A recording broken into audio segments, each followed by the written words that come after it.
Ledakan. Tanda seru. Tanda seru. Kengerian mata sejati Raja Jahat datang lagi, dan Qin Yichen memilih untuk menggunakan tubuh bawaannya untuk mengguncangnya dengan keras, dan untuk sesaat dia merasakan kegelapan langit, kekuatan kekacauan, dan kegilaan dirinya. Dan cahaya pisau yang tertinggal itu hampir menebas tubuh Xie Feiling pada saat yang bersamaan. Dalam beberapa kali pertama, tubuhnya seperti harta karun aneh bertatakan kulit monster di tubuhnya, dan dia bisa menahannya. Tapi seberapa sengit kombinasi dua pedang Qin Yichen? Segera, Xie Feiling memuntahkan darah dan terbang terbalik. Banyak bekas pisau memotong kulit monsternya dan menebas tubuhnya. Sejak awal, goresan halus berubah menjadi darah ajaib seperti air terjun. Namun, trauma ini bukanlah yang paling menakutkan. Dia melihat Xie Feiling mengingat tubuh awan iblis, dan dia masih bisa memegang pisau ini. Tapi tiba-tiba, Xie Feiling bergidik seolah-olah dia disambar petir. Mata iblisnya melebar. Dia terkejut menulis tanpa henti.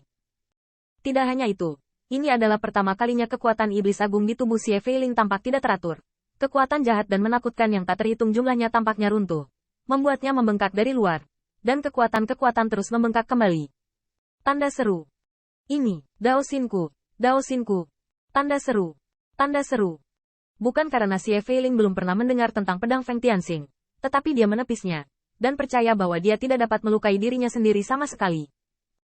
Dan pertarungan barusan, meskipun ada celah antara apa yang dia pikirkan, bagaimanapun, setelah Qin Yichen menyerap Heze Senhai, dia sudah menjadi Dao Zunjing Xiaosheng, ditambah dengan kombinasi dua pedang, dapat dikatakan bahwa Xie Feiling telah mengalami trauma. Tapi pisau barusan datang dari hatinya. Xie Feiling hampir tidak bisa membayangkan kapan pisau pencuri ini bisa memahami teknik pedang seperti itu. Anda tahu, bila Wenxin adalah fondasi Qin Yichen berdasarkan Chuan Xinlu, ditambah dengan keuletan dan kekuatan pedang yang telah diasah berkali-kali.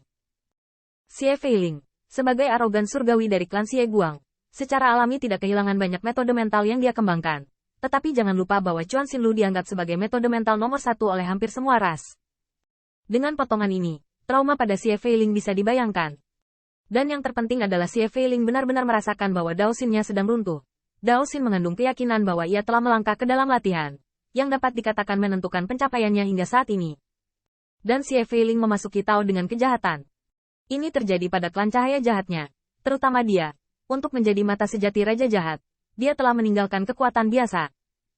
Tapi pisau ini, saat menghancurkan hati Dao-nya, juga dipenuhi dengan kekaguman tak terbatas, yang hampir berlawanan dengan hati Dao dan cara jahat Xie Feiling, dan bahkan menahan satu sama lain seperti musuh alami.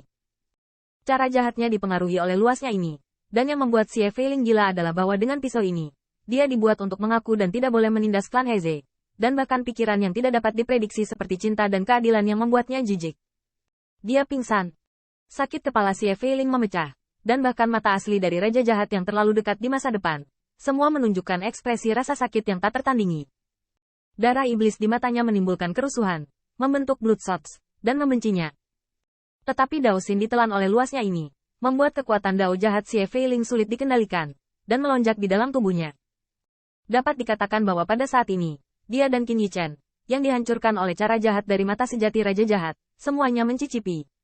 Dengan rasa sakit yang sama, Xie Feiling tidak percaya. Apa yang benar dan jahat, selama dia cukup kuat, maka taunya di jalan yang benar. Apa? Tanda seru. Tanda seru. Xie Feiling sangat kesakitan. Dia tidak menyangka bahwa rasa sakit yang sama akan menimpanya suatu hari nanti. Untungnya, puluhan juta tahun telah berlalu sejak bencana itu, dan Feng Tianxing baru ada selama lebih dari 20 tahun. Tetapi meskipun demikian, Xie Feiling masih memikirkan dua kata naga sejati. Tanda seru. Tanda seru. Kebenaran diri itu, yang mengklaim bertindak untuk langit, mengklaim sebagai kekalahan dari jalan benar Haoran. Di sisi lain, Qin Yichen sama tidak nyamannya, 5 elemen di sekitarnya sangat kejam, dan bahkan mata sebenarnya dari Raja Jahat jelas lebih menakutkan dari sebelumnya. Tidak hanya 5 elemen Dao Wei, postur Qin Yichen bahkan terdistorsi dan kacau, yaitu, waktu dan ruang di tubuhnya dibalas oleh cara jahat, mencekik dirinya sendiri. Fakultas. Qin Yichen memegang pisau di depan, menjaga tubuh bawaannya di belakangnya, dan ketika Putri Wenqing melihatnya, dia terbang dengan cepat dan mengepung Feng Tianxing. Binatang kecil, kali ini bahkan jalan ruang dan waktu akan dibalas dengan cara jahat, kenapa kamu tidak mati? Bunga 10.000 Dao Iblis di tubuhnya juga mengutuk pada saat ini, merindukan Qin Yichen untuk mati. Tetapi di bawah kemarahan Xie Feiling barusan, kekuatan mata sejati Raja Jahat tidak pernah berpikir untuk menghindarinya. Hal yang paling menyebalkan adalah bahwa binatang kecil ini tidak dapat menahan Dao Wei yang hancur, jadi dia hanya memimpin 5 elemen Dao Wei yang kacau dan kejam ke arahnya. Jika Anda ingin mati, jangan seret dewa untuk mati bersama. Kelopak bunga 10.000 Dao Demon tiba-tiba melambung, dan awan ilahi yang tak terhitung jumlahnya terus menyembur keluar, yang membuat Feng Tianxing tidak dapat melepaskan artefak Kaisar Bihai. Meskipun dia telah melawan mata sejati Raja Jahat sekali, itu tidak berarti bahwa Qin Yichen aman dan sehat setiap saat. Sebaliknya, dia telah melakukannya untuk Yin Xie Feiling terakhir kali, dan kali ini, yang terakhir adalah tembakan yang sangat marah.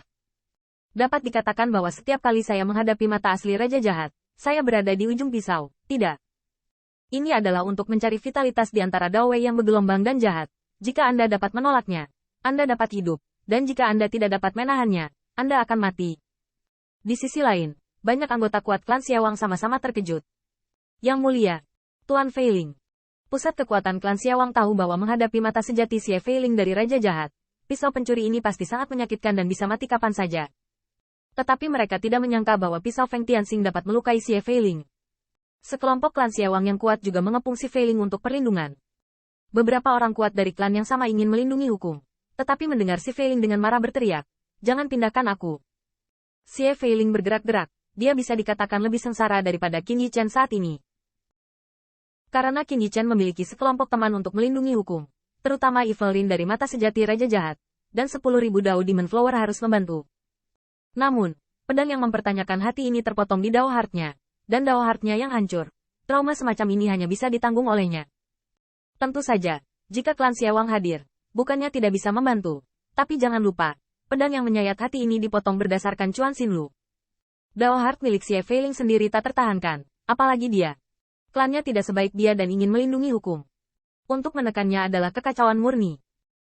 Melihat dua sosok yang sangat menyakitkan dan dilindungi oleh rekan mereka, Chang Jiwan, Fan Wanxing, dan Golden Crow Hao Huang semuanya terkejut. Ini benar-benar mata sejati dari Raja Jahat. Tapi mata sejati dari Raja Jahat bahkan tidak membunuh pencuri itu. Tampaknya mata sejati Xie Feiling dari Raja Jahat seharusnya telah dikembangkan. Meski mereka baru dilatih, itu cukup membuat mereka menyeramkan. Fan Star ragu jika ia terkena pukulan ini. Apakah kekuatan supranatural ayah dan ibu benar-benar menyelamatkan nyawanya? Belum lagi dia. Fan Wanxing secara alami berharap pisau pencuri ini ditelan dan dibunuh dengan cara jahat. Tetapi tampaknya Feng Tianxing tidak bisa mati.